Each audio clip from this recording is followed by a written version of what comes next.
Hey there, comic book fans. I am back from the comic shop again this week, and I picked up 5 comics. Let's see.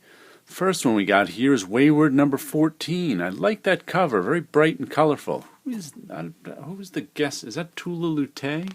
Vaguely looks like her style, but I am not sure. Do we have a back matter, letters, colors, cover art? Oh, there we go.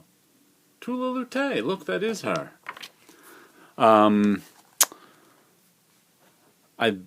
of course, been enjoying Wayward. The story has really taken off with this arc. There's been all-out fight and war between the new gods and the old gods, except the new gods, maybe the leader of the new gods is being controlled by a sort of outcast old god, the spiders. Wow, some nice pretty artwork. She's the one, I think that's her, right? The one who, Rory, who's the star of the book, who's the redhead. What are all these other people? But yeah, Wayward's been an excellent series. Been enjoying it. Takes place in Japan with a half Japanese, half Scottish redheaded girl. And she's a member of the sort of New World Order of Japanese folklore creatures, and the old world order of Japanese folklore creatures doesn't want them around.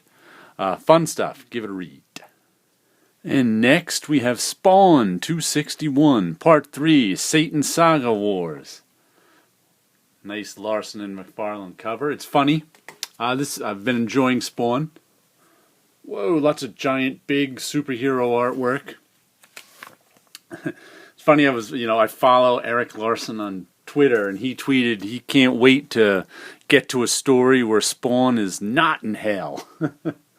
I think Todd McFarlane moves his plots along slower than Eric Larson does, because Eric Larson's Savage Dragon moves along at a very brisk clip with lots of stuff happening all the time, and I don't think that happens in a lot of comics these days, and I think Eric Larson's Satan versus Spawn story wouldn't be 5 parts. But anyway, it's a good series.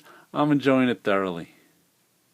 And speaking of many parts, here comes Saga, Chapter 34, our rambling story of a mother and father and their attempts to get their child back. I say rambling because it's Saga, it's right in the name. This is gonna take a while. Don't expect nice, neat things wrapped up. There's the child who's been aged from a baby to, a kindergartner in this latest story arc. There's the mother and father who though they were separated for a while, are now together and looking for their child, who they haven't seen since the child was a baby. And I guess they're tracking her down now at whatever facility she's in. But I enjoy Saga. But like I said, it's right in the name. It's a saga. It's a long, rambling story. So don't expect to see things wrapped. Expect the story to go in fits and starts. And it's not a 3-act story. It's I don't know how many. There's no acts. It just keeps on rambling. But I'm okay with that. I knew that when I signed up for Saga, because, like I said, it's in the name. Give it a read, and why not check out Saga? And now we've got Pencilhead, issue number 2, a mostly true 5-issue series about the whacked-out world of comic books. This is Ted McKeever's story that takes place, I think, in the late 80s, early 90s, when he was doing stuff for Marvel. And and he's got some thinly veiled versions of people who worked at Marvel. And if you know Marvel staff in the late 80s, early 90s, you could see through the veil, which I could. So weird Ted McKeever stuff. It's tough to describe, because in the first issue, some of it was about him making comics and going into the comic book company he was working for and dealing with them. And then all of a sudden he went to an actual place that existed. It might still exist, called Billy's Topless, that I know. I've never been there myself, but I know some people who have, who used to go there for lunch. Comics industry people used to go to Billy's Topless for lunch. Whatever. And one of the strippers at Billy's Topless died, and then the lead character and his buddy ran away to their apartment, and there's this little ink monster chasing them. So it's part real world comics and part nutty Ted McKeever stuff. I can't wait to dig into issue 2, Pencilhead. And last we have Outcast issue 16, Overwhelmed. We'll have to see where this one is going, because one of our lead characters is in jail and the other's trying to deal with everything. Meanwhile, all the monsters / demons are more out in the open, at least to those two, not to the rest of humanity. But they don't even seem to care that anybody in humanity is into them, the demons / monsters.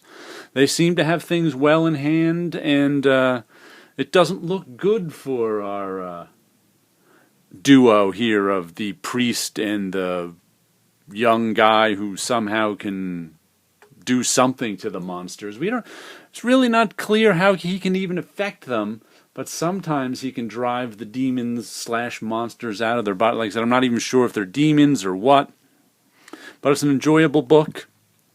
Check out Outcast. Now we'll give you a look at my background art, which is old. It was done long ago. God, crap, when did I do these? These are some pages I drew in the late 90s for my friends and I self-published an anthology.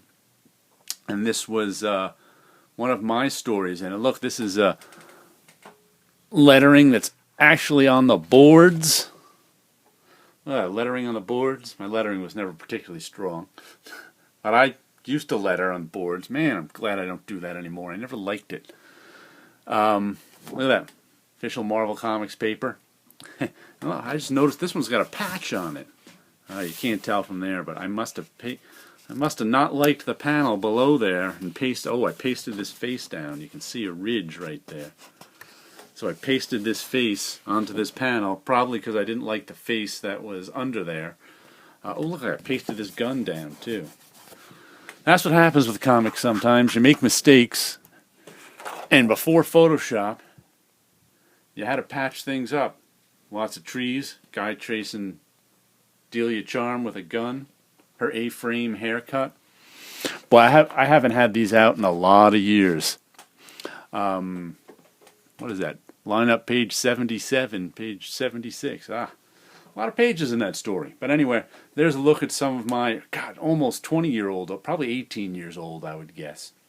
18-year-old art, back when I used to draw comic books a lot more than I do now. But for all you comic book fans out there, have a good week.